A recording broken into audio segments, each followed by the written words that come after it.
Today's 385 video is brought to you by the only makers of real coffee, not that fucking piss water that some other people drink. So,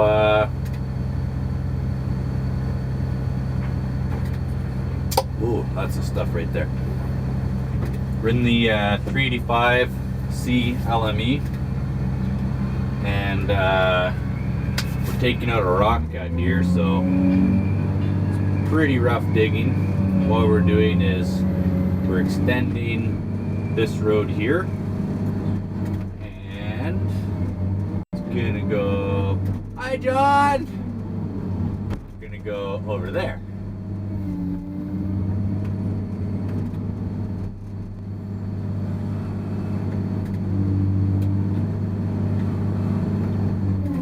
Oh, and we got a truck. Here we go. Looks like 775.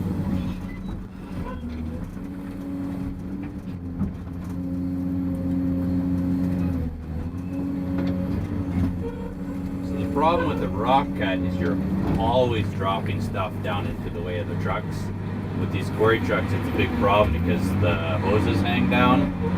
So if you drop a truck underneath, it kind of moves. So the way that we're actually loading these trucks is somewhat improper, but due to the number of the trucks that we have, i.e. we don't quite have enough, we can't really set it up effectively the other way. The way that we're doing it right now is we're side loading the trucks like this. So you'll notice that anything that falls off the bank or out of my bucket is going to land right underneath the truck there. That's where those hoses are. And you know, once you pop that hose, that truck's down for an hour or two. You can see right there that rock hit the tire already. There's not really much you can do about it, especially when you're taking your cut on the left here. You'll just watch, everything wants to fall. So one of the ways you can get around it is just kind of side swing a little bit. It's a little bit harder on the hoe, but it's better than not having trucks because you broke them all. The proper way to do this is rather than doing a conventional drive-by, which is what we're doing now, which is one of the fastest ways to do it, and rather than backing them in completely 90 degrees, which is a lot slower because you lose your backup time, is you set it up like a conventional drive-by rather than pulling right up against the bank. The truck stays approximately one truck width away from the bank. What they do is they'll drive past the hoe. So you see how she's pulled up right now where the cab is basically in line with the front of my track. But what they'll do is they'll pull past the hoe so that the back of the truck is in line with the back of the track.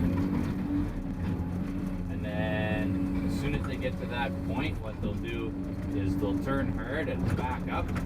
So they'll be backing into the bank at between a 30 and a 45 degree angle. And you'll lose a little tiny bit of backup time, but you'll save cycle time because you don't have to lift above the box. What you'll be doing is you'll be lifting up just to clear the back of the box and swinging the bucket in through the back of the box and dumping. Now the only way that method is effective is after the truck drivers have learned how to do that, so they're not taking carbon back in, and only if the trucks are on you the whole time, because you have to have that second truck staged and ready to back in as soon as that first truck's done. So if you have trucks on you the whole time, it'll be way faster, not to mention that you're going to pick up precious seconds of cycle time not having to boom up all the way. Now on a smaller hoe you wouldn't notice it as much. You'll still gain the cycle time, so it's still effective, but you won't be able to see it as easy because your cycle time is so short. On a bigger hoe where you've got the long cycle time, you're going to see the difference right away. Now if you time both of them both ways, like both a little hoe and a big hoe, you'll still notice that your load time goes down But if you're just looking at individual cycle time, you'll notice a huge difference on the bigger hose.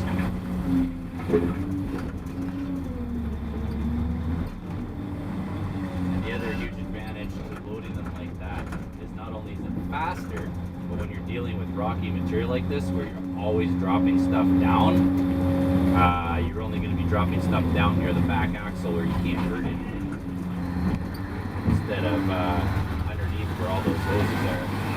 As you can see right there, dropping another rock, and there's not really anything you can do about it except underload the trucks, and